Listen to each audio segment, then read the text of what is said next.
நடப்பதை உன்னிடம் ஏன் மறைக்க? நாடகம் என்றே நான் நினைக்க, நடப்பதை உன்னிடம் ஏன் மறைக்க?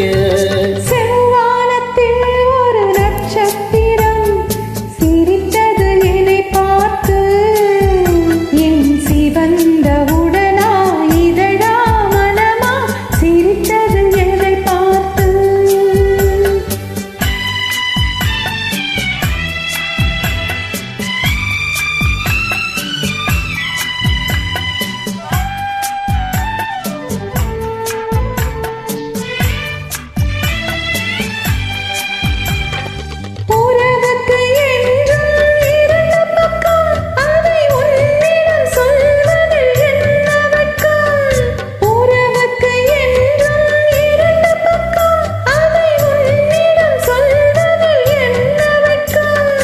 உறவின் ஒரு பக்கம் நீ அறிவாய், இந்த நிலவின் மறுபக்கம் யார் அறிவாய்? உறவின் ஒரு பக்கம் நீ அறிவாய், இந்த நிலவின் மறுபக்கம்